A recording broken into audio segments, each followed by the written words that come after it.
From the ashes of despair, the skies over New York burned crimson as the Taurian warships descended through Earth's atmosphere. Their metal hulls, black as the void of space, reflected the flames that engulfed Manhattan. Commander Elena Reyes watched from the bridge of the UES Defiant, humanity's last operational capital ship, as the evacuation transport struggled to break orbit. "Status report," she demanded, her voice steady despite the chaos unfolding on the screens around her. Lieutenant Kwan's fingers danced across his console.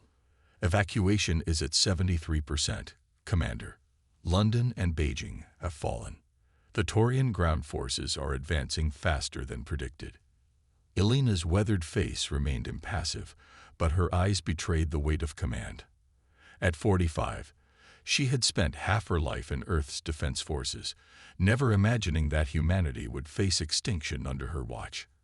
Her dark hair, streaked with premature gray, was pulled back in a tight regulation bun. The scars on her right cheek, earned during the Mars Colony Rebellion, seemed to deepen as she frowned. "And the fleet?" Admiral Chen's hologram flickered to life on the command table. "What's left of it is scattered across the solar system. We have 17 vessels combat-ready, another 30 that can fly but are severely damaged."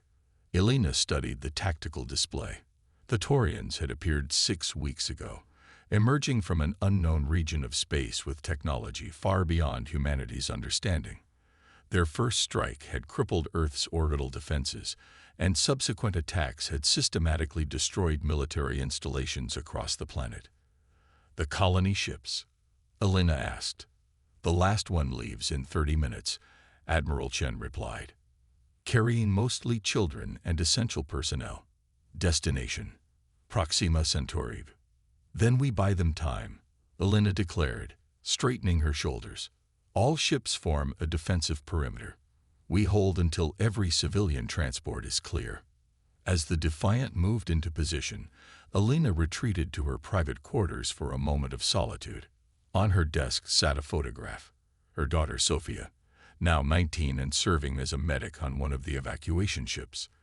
Elena touched the image gently, allowing herself a moment of vulnerability before the steel of command returned to her spine. The battle that followed would later be known as the Last Stand of Earth. For 14 hours, humanity's remaining ships fought against overwhelming odds. The Defiant shuddered with each impact, systems failing one by one as the Taurian energy weapons tore through their defenses. "Hull breach on decks 3 through 5. Lieutenant Kwan shouted over the blaring alarms. "Shields at 12%. Elena gripped the command chair as the ship rocked violently. "Divert all non-essential power to shields and engines. Where's that last transport?" "Breaking atmosphere now," Kwan reported. "ETA to jump point. 7 minutes." "We need to give them those 7 minutes," Elena said, her voice resolute. "Bring us about. We're going to give these 4-armed bastards something to remember us by." The Defiant turned to face the Taurian flagship, a massive vessel that dwarfed anything in humanity's arsenal. As they charged forward in what appeared to be a suicide run, Elena noticed something peculiar on her tactical display. "Wait," she said, leaning forward. "Look at their formation when we fire our electromagnetic pulse weapons." The science officer, Dr. Himura, studied the data. "Their shields fluctuate. There's a pattern to it, almost like they're vulnerable to precisely modulated EM radiation." Elena finished. "Can we exploit that?" Dr. Himura's eyes widened. "Theoretically, yes. Their technology appears to rely on quantum entanglement for instantaneous communication across their fleet. If we could disrupt that specific frequency." "How quickly can you recalibrate our weapons?" Elena demanded. "Minutes, maybe. But, Commander, we'd need to broadcast the weakness to any surviving human forces. This could be our only advantage." Elena nodded grimly. "Do it. And prepare a data package for immediate transmission to all human colonies and the escape fleet." As Dr. Himura worked, Elena opened a channel to all remaining Earth ships. "This is Commander Reyes. We've identified a potential weakness in Taurian technology. We're going to test it, but more importantly, we're going to ensure this information reaches every corner of human space. Some of us need to escape, to carry this knowledge and return with a vengeance." She paused, the weight of her next words heavy on her shoulders. "The Defiant will stay behind to cover your retreat. All ships with functioning FTL drives, prepare to jump once you receive the data package." Admiral Chen's voice crackled over the comm. "Elena, that's a suicide mission." "Perhaps," she replied. "Or perhaps it's humanity's first real counterpunch." As the modified EM weapons came online, Elena ordered the Defiant to charge directly at the Taurian command ship. The effect was immediate and dramatic. The alien vessel's shields flickered and failed, their weapon systems momentarily disabled. "It works," Dr. Himura exclaimed. "Their quantum communication network is destabilizing." "Transmit the data now," Elena ordered, "and target their propulsion systems." The Defiant unleashed its remaining arsenal as the data package broadcasted to every human ship. One by one, the surviving vessels jumped to FTL, carrying the precious information to the colonies. The last transport, carrying Earth's children and hope for the future, disappeared in a flash of light. Left behind, the Defiant continued its attack, crippling 3 Taurian vessels before a devastating blow tore through its midsection. As systems failed around her, Elena ordered the crew to the escape pods. "Commander, you need to evacuate too," Lieutenant Quan insisted. Elena shook her head. "Someone needs to ensure the self-destruct sequence isn't interrupted." "Go, Lieutenant. Tell our people what we discovered. Tell them we're not finished yet." As the last escape pod jettisoned, Elena programmed the Defiant to ram the Taurian flagship at full speed. With the ship's reactor set to overload, she sent one final message to the scattered human fleet. "This is Commander Elena Reyes of Earth. We have identified the enemy's weakness. We will regroup. We will return. And next time, we will bring enough firepower to blot out the stars. This is not the end of humanity. It's the awakening of our full potential." The Defiant crashed into the Taurian flagship in a spectacular explosion that disabled several nearby enemy vessels. As Elena's escape pod streaked away from Earth, she watched her homeworld shrink in the viewport, fires visible even from space. The Taurians might have won this battle, but humanity now had a fighting chance. In the darkness of her pod, Elena touched the photo of her daughter one more time. "We'll be back," she whispered. "And next time, we won't be running." When stars tremble. 5 years passed like a slow-burning fuse. The scattered survivors of Earth had reached the colonies, bringing with them the critical intelligence about Taurian vulnerabilities. While the aliens consolidated their hold on the Sol system, humanity regrouped in the shadows of distant stars. Elena Reyes, once thought lost in the destruction of the Defiant, had survived. Now she stood on the bridge of the UES Reckoning, a warship 3 times the size of her former command, built with a single purpose: retaking Earth. "Fleet status?" she asked, surveying the tactical display where hundreds of ships assembled in formation. Admiral Quan, formerly her lieutenant, smiled tightly. "All vessels report ready, Commander. 5 years of preparation has given us 317 ships, including 22 Dreadnoughts, the largest human fleet ever assembled." Elena nodded, her once dark hair now completely silver. New scars joined the old ones on her face, testament to close calls and desperate battles fought during their years in exile. And the special modifications. "Every ship is equipped with the EM disruptors calibrated to the Taurian quantum frequency," reported Dr. Himura, now the fleet's chief science officer. "Additionally, our new shield technology should provide better protection against their energy weapons." Elena's eyes narrowed as she studied the holographic representation of Earth, their target, their home. Intelligence suggested that the Taurians had established major bases in what were once Earth's largest cities. They had begun mining operations, stripping the planet of resources, while studying human technology and culture with clinical detachment. "Any word from the resistance?" Elena asked. A young communications officer, barely in her 20s, spoke up. "We received an encrypted transmission 12 hours ago. General Santiago confirms his forces are in position. They're awaiting our signal to begin ground operations." Elena allowed herself a small smile. After the initial invasion, some humans had remained on Earth, forming a resistance movement that had grown from desperate survival to organized rebellion. They would be crucial in the coming battle.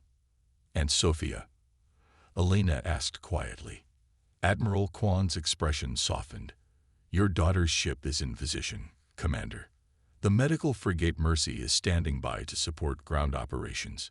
Elena took a deep breath, centering herself. 5 years ago, she had said goodbye to her daughter, uncertain if they would ever meet again. Now they fought together, Sophia healing the wounded while Elena led the charge. "Send the signal to all ships," Elena ordered. "Operation Homecoming begins now." Throughout the assembled fleet, crews prepared for the jump to Earth. These weren't just military personnel. They were survivors, refugees, and the children of those who had perished in the initial invasion.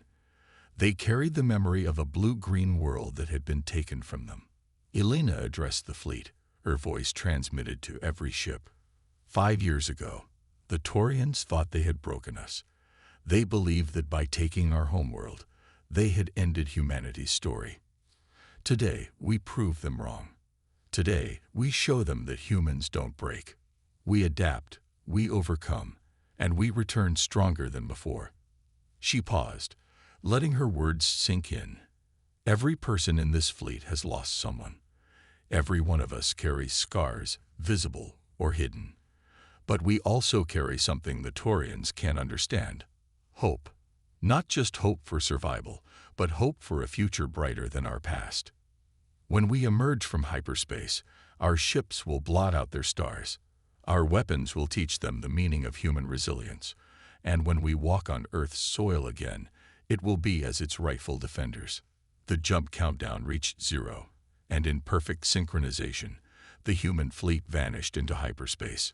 Seconds later, they emerged in Earth's orbit, hundreds of warships appearing simultaneously around the unsuspecting Taurian occupation force. The battle began with devastating effectiveness. The human fleet, armed with knowledge of the enemy's weakness, targeted the Taurian command and control systems with precisely modulated EM weapons. Alien ships, suddenly unable to coordinate, found themselves vulnerable to the onslaught. On the Reckoning's bridge, Elena directed the attack with calculated precision.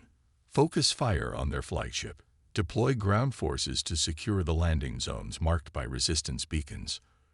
Across Earth's surface, the human resistance emerged from hiding, led by General Santiago, a former Special Forces commander who had escaped the initial purge. They struck at Taurian ground installations, providing crucial support for the landing troops. For 3 days, the battle raged in space and on land. The Taurians, initially overwhelmed, regrouped and fought with desperate ferocity. But they faced an enemy transformed by 5 years of focused preparation and burning determination. On the 3rd day, Elena led a strike team to the Taurian command center established in the ruins of Geneva. The alien leadership, a council of 4 Taurian elders, watched with multifaceted eyes as humans breached their sanctum. "Your resistance is impressive," spoke the Taurian Prime through a translation device, "but ultimately futile. We are merely the vanguard. The collective spans galaxies." Elena stepped forward, weapon raised but not firing. "Then consider this a message to your collective. Earth is not a resource to be harvested. Humanity is not a species to be subjugated. We will defend our home, no matter the cost." "What makes your species think it deserves to survive when so many others have fallen?" the Prime asked, genuine curiosity in its alien voice. Elena's response was immediate. "It's not about deserving. It's about refusing to accept extinction. It's about fighting for every inch, every life, every future possibility. That's humanity's defining trait. We don't know when to quit." The standoff ended not with violence, but with a shocking proposal. The Taurian Prime, recognizing the unexpected tenacity of human resistance, offered terms. The aliens would withdraw from Earth, establishing a neutral zone at the edge of the solar system. In exchange, they sought to study human adaptability and determination, qualities rare in their experience of the galaxy. The war ended not with Earth's destruction or the annihilation of the Taurians, but with humanity's first interstellar treaty. As alien ships retreated from orbit, celebrations erupted across the recovering planet. Elena found her daughter among the medical teams in what remained of Paris. Their reunion, 5 years delayed, was wordless, just a fierce embrace that spoke of loss, perseverance, and triumph. Standing on a hillside overlooking the rebuilding efforts in the city below, Elena addressed the assembled leaders of Earth's provisional government and the resistance fighters who had helped reclaim their world. "Today marks a new chapter in human history," she declared. "We've proven ourselves not just to the Taurians, but to ourselves. We've shown that Earth isn't just a planet. It's an idea, a promise that we carry with us wherever we go." She gestured to the stars appearing in the evening sky. "There are threats out there we can't yet imagine, but there are also wonders and possibilities beyond our dreams. From this day forward, humanity steps onto the galactic stage, not as victims or refugees, but as equals, a species that refused to be erased from the universe." As night fell completely, the stars shone unobstructed by alien warships for the first time in 5 years. But among those stars, human vessels now patrolled, sentinels guarding their recovered homeworld, and silent witnesses to a truth the galaxy was just beginning to understand: that sometimes hope is the most powerful weapon of all. In the years that followed, humanity rebuilt and expanded, their reputation spreading through the stars. When other species spoke of Earth, they did so with newfound respect, telling stories of the planet whose defenders came back from exile, their warships darkening the skies, proving that even in the vastness of space, some flames cannot be extinguished.